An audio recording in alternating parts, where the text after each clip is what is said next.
I couldn't believe it when I found a letter from Diana in my mailbox. Diana had just passed away, and we had her funeral yesterday. She was always so kind to me, especially since I got married. We used to go out to eat and shop together, and we became close friends even though she was older than me. I was really sad when she suddenly passed away. Even after her funeral, it was hard to believe she was gone. So when I saw a letter from Diana, I was shocked. I hurried to read it and discovered something surprising. Diana had arranged for this letter to reach me after she passed away. She had asked the church's pastor to give it to me. In the letter, Diana told me to open a secret door in her closet at my in-laws' house. She explained how to do it and said I should go alone. I checked the time and knew everyone would be out. Jimmy, Diana's brother-in-law, his wife, and their kids were at school or work. So I went straight to my in-laws' house, used my key, and followed Diana's instructions. Luckily, the secret door opened, and inside, I found a message. It said, "My name is Olivia. I'm 35 years old, and I work as a web designer from home. 5 years ago, I married Fred, who is 4 years older than me. We were introduced by a friend, and we still have a great relationship. However, despite our desire for children, my husband Fred and I hadn't been able to conceive. Diana was always supportive during this tough time. She would tell me not to worry, and she often cheered me up by suggesting we go to a new waffle shop by the station to lift my spirits. Diana's encouragement helped me overcome my worries about not having children. Even though I still wanted kids, Fred and I decided not to pursue intensive fertility treatments and instead hoped for things to happen naturally. Fred traveled a lot for work, so when he was away, Diana and I would spend time together, going out for meals or shopping. We became good friends despite our age difference. Diana lived nearby, in the same house as my brother-in-law Jimmy and his family, who had 3 children. While Diana got along well with them, Jimmy and his wife weren't as understanding. They would often make hurtful remarks about our childlessness. Brittany, Jimmy's wife, would say things like, "Olivia, still no kids? We have 3 adorable ones, you know. It's like you're dishonoring your parents by not having any. Just cut ties with Diana already." Jimmy would join in, adding insults like, "Brittany's right." Well, Fred has always been a bit of a loser. Even if you had kids, they'd probably be losers too. At first, Fred and I would defend ourselves against their hurtful comments. Since Jimmy and his wife never listened to us and continued with their hurtful behavior, Fred and I started avoiding them as much as possible. They were awful to us but pretended to be nice in front of Diana, so she never knew their true nature. We didn't want to worry Diana, so we never told her about Jimmy and his wife's behavior. One holiday, Fred, Diana, and I planned to go out for a meal. We went to my in-laws' house at the agreed time, expecting Diana to be ready at the front door as usual. But this time, she wasn't there. We waited for a while, thinking she'd come out soon. After 5 minutes, then 10, we started to worry. Diana wasn't answering her phone either. Getting anxious, we rang the doorbell, but there was no response. We used our spare key to get inside. "Hey, Mom," Fred called out, but there was still no answer. Feeling uneasy, we searched the house and found Diana collapsed in a room. I screamed and ran to her, while Fred called an ambulance. The house was empty, as Jimmy and his family must have been out. The ambulance arrived in about 8 minutes, but sadly, Diana passed away. It was a stroke. Fred and I couldn't believe she was suddenly gone from our lives. We cried so much, it felt like we'd never stop. Despite our grief, we had to prepare for the funeral. We couldn't stay sad and withdrawn forever. The funeral was small, with close relatives and family. Jimmy, Diana's eldest son, acted as the family representative. We coordinated with Jimmy for the arrangements, but I sensed he wasn't truly mourning Diana's death. At the funeral, he fulfilled his duties as a family representative, but it seemed minimal. After a brief chat with the relatives, I called for Fred as I had left the gathering abruptly. The relatives seemed displeased and looked at Jimmy with disapproval. At the meal with relatives after the funeral, Jimmy was the first to sit down and didn't bother getting up even when Fred greeted him. He just drank beer, and Brittany did the same. Fred and I hurriedly went around thanking the relatives for coming and sharing memories of Diana. Jimmy and Brittany's children were too busy playing with their handheld gaming devices and laughing loudly, which seemed inappropriate for a post-funeral gathering. None of Jimmy's family seemed to mourn Diana's death. The relatives sensed this and avoided speaking with Jimmy and his wife, choosing to share farewells and memories with Fred and me instead. Despite the relatives' changed attitudes, Jimmy's family's behavior remained the same. They kept ordering beer, discussing inheritance and vacation plans, which felt disrespectful considering how much Diana had done for them. I couldn't help but feel disdain toward Jimmy's family. The next day, Fred left early to take care of formalities alone. At home, I checked the mailbox for the newspaper and noticed an envelope inside. I picked it up and was surprised to see it was addressed to me from Diana. How could there be a letter from Diana? I went back to the living room to open it. Inside the letter was something unexpected. Diana had arranged with the church's pastor to send this letter to me after her passing. It included instructions to open a closet in Diana's room at my in-laws' house, find and open a hidden door within the closet, and contact a lawyer Diana had dealt with. The final instruction was to ensure I carefully opened the closet alone and read Diana's letter repeatedly. Though Diana had slender handwriting, it was bold and forceful. Her powerful signature seemed to embody her essence. Deeply moved, I checked the clock. It was 9:00 a.m., and the in-laws' house should be empty now. I quickly got ready and headed there. The children would be at school, and Jimmy and Brittany likely left early. I had seen on Brittany's social media that they were going out together, despite it being the day after Diana's funeral. If the post was accurate, no one would be at the house. I needed to go now. I might not get another chance. Using my key, I entered the house slowly. The absence of Diana's welcoming smile made my heart ache. Pushing back my pain, I went into Diana's room, opened the closet, and reached for the hidden door as instructed in the letter. Thankfully, it opened without a problem. I sighed with relief and checked what was inside. There were the items Diana mentioned in the letter and an additional document. I was overcome with Diana's love and almost cried, but I knew I had to leave quickly. It would be disastrous if someone came back and found me there, especially since Diana's letter instructed that I do this alone. I took the documents with me and returned home.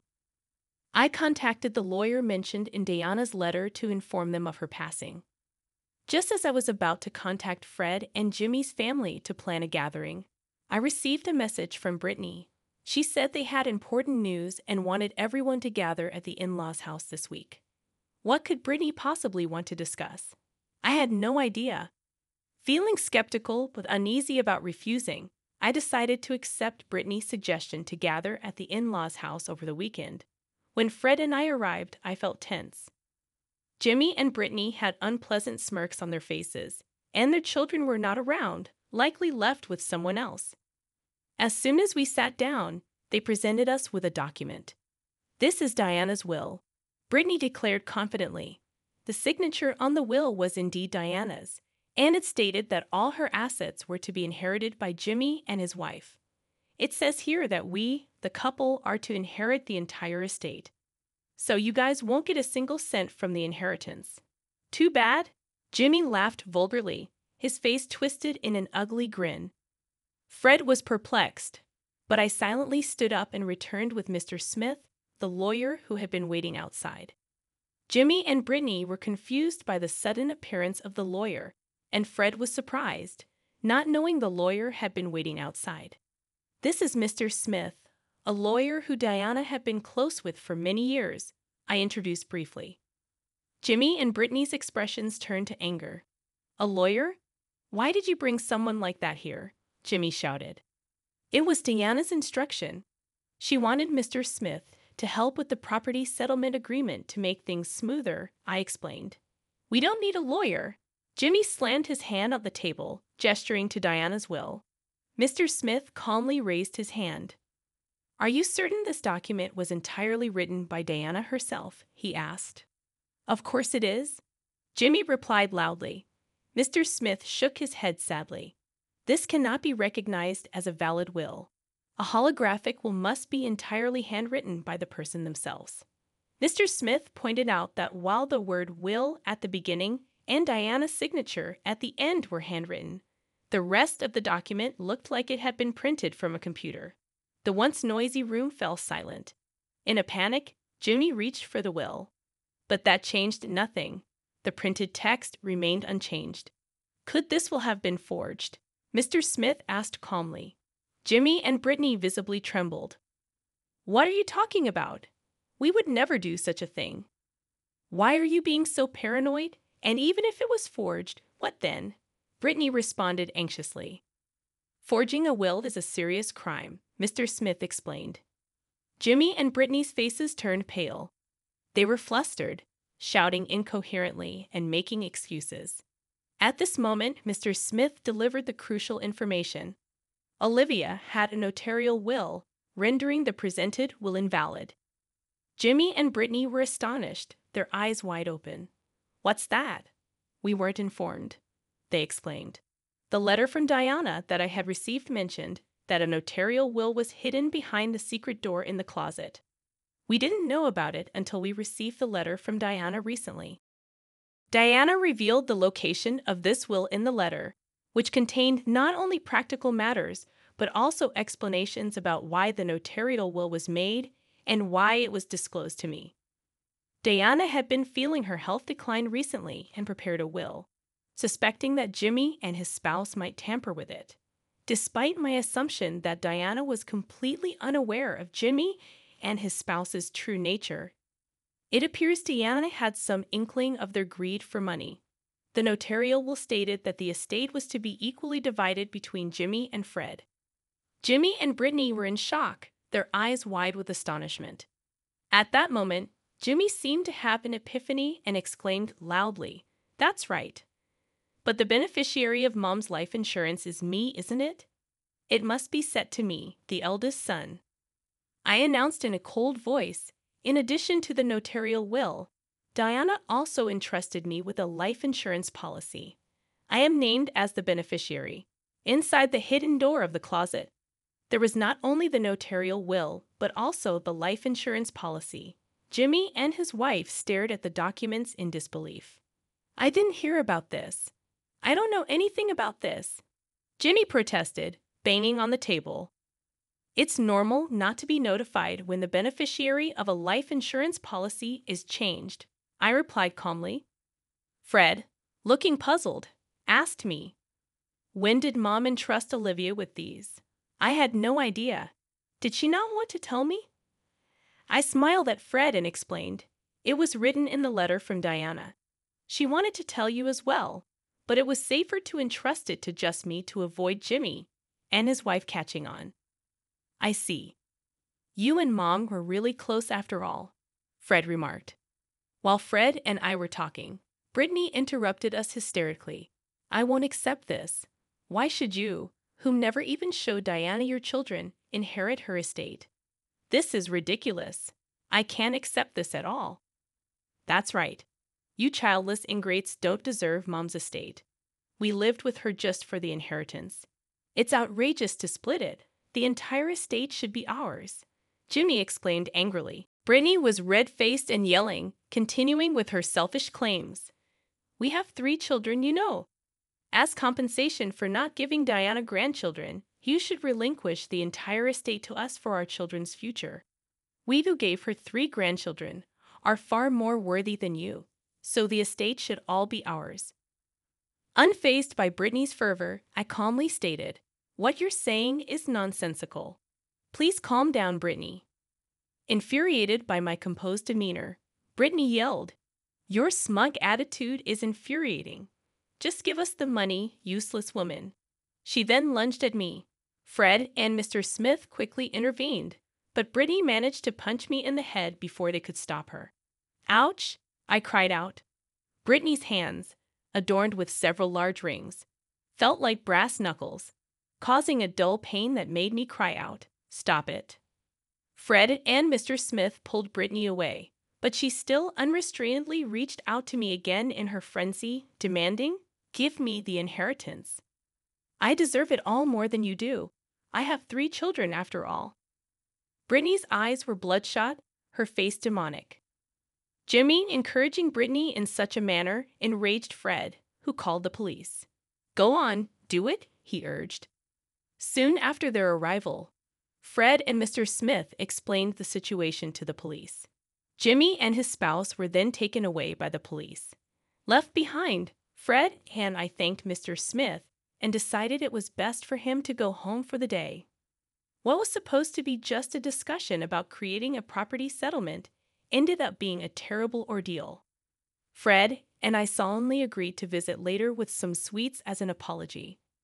Fred was very concerned about me being hit by Brittany, but when I told him that the headache had completely subsided, he seemed relieved. Amidst the tumultuous developments, I muttered to myself, that was quite an intense experience. Then, Fred shared his thoughts with me. "You know, Brittany always makes a big deal about her kids. She's always said how great she is for giving Mom 3 grandchildren. Don't you think she's too obsessed with money?" "Indeed," I replied. Brittany had always overly emphasized her children, and her greed for money earlier was intense. "Well, yes," Fred continued. "Even with the inheritance, Diana wanted to divide it equally. Brittany's desire to claim everything was abnormal, and her terrifying demeanor while hitting me was chilling." Fred fell silent, lost in thought. "What's wrong? Is something bothering you?" I asked, unsure of what Fred was getting at. "Yeah, there's something I've been thinking about," Fred replied. "I want to suggest to my brother that we should do DNA testing for his 3 children." I was taken aback by Fred's unexpected suggestion. DNA testing. Yes, and I'm thinking of suggesting an investigation into Brittany's background too. Something just doesn't sit right with me. It's just a hunch. Although I felt it might be unnecessary, I knew Fred's instincts had often been right in the past. "All right, if you think so, let's propose it to Jimmy." When Fred brought up the matter with Jimmy, Jimmy ridiculed and yelled fiercely at him. "Just because you can't have kids, don't go doubting mine," Jimmy protested, snatching the DNA testing information from Fred as they parted, indicating some underlying concern on his part. The first results from the DNA testing of Jimmy and the children revealed that the 2 youngest were not biologically related to Jimmy. I had my suspicions about the youngest since they didn't really resemble either parent, but the middle child too. Fred was speechless. Perhaps motivated by the results, Jimmy also conducted a thorough investigation into Brittany's background. It was revealed that Brittany had relationships with multiple men even before marrying Jimmy. Moreover, she had recently been discovered by the wives of her lovers, who then demanded compensation from her. Brittany, who spent more time at home than Jimmy, had been meticulously hiding this correspondence. The total amount of compensation demanded was far beyond what could be covered by Brittany's salary or savings. As a result, Brittany was desperately trying to secure Diana's entire estate for herself. Naturally, this led to a violent confrontation between Jimmy and Brittany, throwing objects at each other and engaging in a physical fight. Their confrontation escalated to the point where blood was shed, and a neighbor, unable to tolerate the noise any longer, called the police. The arriving officers ended up taking both parties away. Already under scrutiny for forging Diana's will, now they had committed assault as well. When the police investigated the 2, it seems they uncovered numerous other offenses, including theft and harassing wealthy individuals. As a result, Jimmy and his spouse were sentenced to prison. Fred and I were deeply troubled about what to do with the 3 children left behind. With Diana gone, we were their closest relatives. After considering taking in Brittany and Jimmy's children, we ultimately decided against it. The children had fully absorbed their parents' attitudes, openly disparaging us as incapable and childless. The eldest, Ricky, who was 14, was old enough to understand right from wrong, and even the youngest, at 7, should have had some sense of appropriate behavior. Yet each time they saw us, All three sneered and hurled insults. Even with their parents' arrest and being at the heart of the turmoil, their attitudes remained unchanged. "We'd be doing you childless losers a favor by letting you raise us," Ricky remarked. Faced with such hostility, we felt neither love for the children nor the belief that we could raise them to be decent individuals. In the end, we contacted Brittany's parents and decided to cease all involvement with the children. It seemed the children themselves understood our firm stance, as Ricky remarked. "We'd rather stay in a rundown house than stay with a useless couple without kids." We felt this was for the best, especially since they expressed such sentiments. It's worth noting that we never disclosed to the children the fact that the two younger ones were not biologically related to Jimmy. Whether to reveal the truth or not is something we've left to Jimmy, Brittany, and their relatives. Fred and I decided to use the estate Diana left us to make a fresh start by moving to a distant location. It was a place rich in nature with lots of greenery, and both Fred and I were able to fit in quickly. There's a charming waffle shop near our new home, and every time we pass by, I think of Diana and how I would have loved to take her there if she were still alive. Soon after we moved, I was blessed with the child I had long wished for. When I used the pregnancy test and saw the positive result, I couldn't help but shout in surprise and overwhelming joy. Later, when I went to the obstetrician-gynecologist and had it confirmed by the doctor, I was assured that I was indeed pregnant without a doubt. Fred and I embraced, both of us shedding tears of joy. I couldn't help but think how happy Diana would have been if she were still alive to witness this. Additionally, the business plan I have been quietly preparing is progressing well. Both Fred and I are working hard for our forthcoming child, leading fulfilling lives filled with happiness.